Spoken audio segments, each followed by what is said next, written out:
Olá, eu sou Apolo Plaza Maior e esse é o canal Arquivo Cabuloso. Seja muito bem-vindo. Se você não é inscrito no canal, peço que se inscreva e ative o sininho de notificação. Não custa nada e você vai estar ajudando muito e fazendo parte da família cabulosa. Se você é cabuloso ou cabulosa, seja muito bem-vindo. Não se esqueça de deixar um like ou dislike. Hoje eu estarei falando sobre uma lenda muito antiga e muito conhecida. Será que ela é verdadeira? O Opala Preto. As rodovias que cortam o interior de São Paulo sempre guardaram segredos. São quilômetros de asfalto que parecem se estender infinitamente, margeados por plantações escuras, pastos abandonados e árvores retorcidas que, sob a luz da lua, assumem formas de criaturas à espreita. Para quem dirige sozinho na madrugada, esses cenários carregam algo de hipnótico e opressivo. É nesses trechos, solitários e silenciosos, que muitos motoristas afirmam ter avistado o Opala Preto. Um carro antigo, sempre lustroso, de faróis que mais parecem olhos de fera. Alguns juram que ele surge de repente no retrovisor, mesmo quando não havia nenhum farol atrás. Outros contam que o som do motor não se assemelha ao de nenhum carro comum, mas ao de um rugido grave e metálico, como se o próprio inferno soprasse pelas engrenagens. E há aqueles que nunca conseguiram contar nada, porque depois de cruzarem com o Opala, simplesmente desapareceram. Era uma noite abafada de fevereiro quando Tião do Posto, um homem de 70 e tantos anos, decidiu abrir a boca e contar sua versão da lenda. Ele era conhecido por exagerar em histórias, mas naquela vez havia algo diferente em seu tom. Sua voz tremia, e seus olhos turvos de catarata brilhavam com o reflexo da lembrança. Esse carro maldito já levou mais gente do que vocês imaginam, disse, sentado à beira do balcão do bar, no povoado de Santa Luzia. Não é. Só lenda. Eu vi. Os rapazes riram. Lá vem o Tião com suas histórias de estrada, murmuraram. Mas ele insistiu. Naquela noite eu dirigia meu caminhão voltando de Campinas. Era quase meia-noite. A estrada estava deserta. Sol zunido dos insetos e o rangido da carroceria. Foi então que vi os faróis se acendendo atrás de mim. Fortes demais. Como se fossem dois sóis vindo do inferno. O Opala passou voando, preto como breu. E Tião disse ter sentido o calor do motor, mesmo com os vidros fechados. Por um instante, jura que ouviu gritos dentro do carro. Não gritos humanos, mas algo distorcido como almas presas em ecos metálicos. O veículo sumiu na curva seguinte, e quando Tião chegou lá, não havia nada. Nem poeira, nem farol à frente, nem marcas de pneu. Apenas o silêncio esmagador. Ele fez o sinal da cruz e concluiu: esse carro não é desse mundo. A história do Opala Preto remonta aos anos 70, quando o modelo era o desejo de muitos jovens. Conta-se que um rapaz chamado Rogério Salles, filho de fazendeiro, era obcecado por velocidade. Ele possuía um Opala SS 1974, negro como carvão, polido a ponto de refletir a lua. Rogério era arrogante, desafiava quem cruzasse seu caminho. Corria em estradas desertas, apostava dinheiro e zombava dos perdedores. Mas sua sede por velocidade não tinha limite. Certa noite, embriagado, teria proferido diante dos amigos: se o diabo me der o poder de ser o mais rápido, eu entrego minha alma. Os amigos riram, mas naquela mesma madrugada, ao disputar uma corrida clandestina na estrada velha de Sorocaba, o Opala perdeu o controle numa curva. O carro capotou diversas vezes e explodiu em chamas. Os bombeiros só encontraram os corpos carbonizados dos outros ocupantes. O de Rogério jamais foi localizado. Dias depois, começaram as aparições. Motoristas juravam ver um Opala preto, idêntico, circulando como se nada tivesse acontecido. Sempre em alta velocidade, sempre com aquele rugido inumano. Na década de 80, começaram os relatos oficiais. Dois jovens que voltavam de um baile em Itu afirmaram ter sido perseguidos pelo Opala. Disseram que o carro surgira de repente, piscando os faróis como se fosse provocação.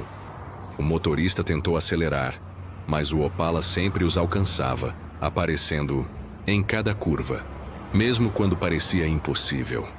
Assustados, estacionaram num posto de gasolina iluminado. O frentista confirmou que não havia visto carro algum. Os jovens, pálidos, juraram que os pneus ainda estavam quentes de tanto rodar. Poucos meses depois, um casal desapareceu na mesma região.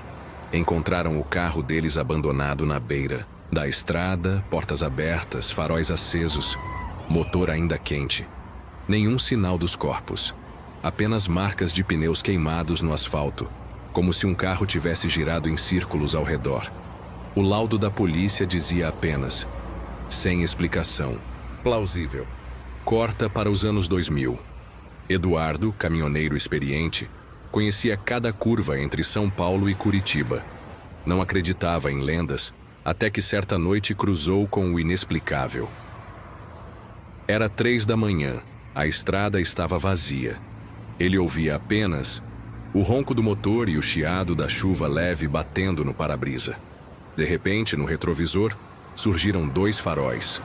Aproximavam-se rápido, fortes, ofuscantes. Deve ser algum moleque correndo, murmurou. O carro emparelhou com ele, e Eduardo viu um Opala SS negro, impecável, como se tivesse saído da concessionária no mesmo dia. Mas o que mais o gelou foi o motorista. Ou melhor, a ausência dele. O volante girava sozinho. No banco, uma sombra indistinta se movia, como fumaça. Eduardo sentiu um fedor de enxofre invadir a cabine, misturado ao cheiro de gasolina queimada. O Opala acelerou e desapareceu no horizonte. Minutos depois, Eduardo encontrou um carro capotado na margem da estrada. 2 jovens mortos, o rádio ainda tocando uma música distorcida. Ele nunca conseguiu explicar como o Opala tinha passado por ele, e em seguida estar envolvido naquele acidente. A curva do quilômetro 66, na estrada velha de Jundiaí, é conhecida por ser palco de inúmeros acidentes. Motoristas juram que, ao entrar nela durante a madrugada, veem os faróis do Opala vindo de frente, mesmo sem haver pista dupla. Alguns, freiam bruscamente, outros tentam desviar. Muitos acabam colidindo com o guardrail ou caindo no barranco. As vítimas são sempre encontradas com expressões de puro terror. Um detalhe arrepiante: policiais afirmam que, em todos os registros de acidentes nessa curva, há marcas de pneus, extras no asfalto, queimadas em círculos, sempre do mesmo padrão. Mesmo em dias de chuva, mesmo quando a perícia garante que não havia outro carro envolvido. Dizem que, em noites específicas, o Opala preto não apenas persegue motoristas, ele para. Um viajante solitário pode avistá-lo estacionado no acostamento, com a porta aberta, como se convidasse para uma carona. Alguns juram ter visto uma figura dentro, um rapaz jovem, bonito, de jaqueta de couro, acenando com um sorriso, gelado. Quem entra nunca mais é visto. Há rumores de que, em certas madrugadas silenciosas, motoristas que passam pela região conseguem ouvir gritos abafados vindos de dentro do carro. Como se os passageiros ainda estivessem presos lá, condenados a rodar eternamente. Em 2012, o jornalista Marcelo Godoy decidiu investigar a fundo a lenda. Percorreu todos os pontos relatados, entrevistou testemunhas, vasculhou arquivos policiais. Descobriu dezenas de boletins de ocorrência sobre desaparecimentos misteriosos em estradas do interior. Uma noite, quis presenciar por si mesmo. Deixou uma câmera ligada no painel e percorreu a estrada velha de Sorocaba. No vídeo recuperado depois, tudo parece normal. Apenas a estrada escura, o barulho do motor. Até que, de repente, 2 faróis surgem no retrovisor. O Opala aparece, aproxima-se e o emparelha. No instante seguinte, a gravação sofre uma interferência. A imagem distorce, o som do motor se mistura a vozes sussurradas em línguas estranhas. A filmagem termina bruscamente. O carro de Marcelo foi encontrado na beira da estrada, vazio, Nunca mais se soube dele. Hoje, quem viaja de madrugada pelo interior paulista sempre escuta algum caos sobre o Opala preto. Caminhoneiros evitam dirigir, sozinhos. Motoristas fazem o sinal da cruz ao avistar faróis distantes. A lenda cresceu tanto que até jovens curiosos procuram o carro como se fosse uma atração macabra. Alguns voltam contando que viram apenas sombras e luzes. Outros nunca mais são encontrados. O que poucos sabem é que o Opala não surge para qualquer um. Ele escolhe. Escolhe aqueles que desafiam a estrada, que zombam da lenda, que carregam arrogância ou desespero no peito.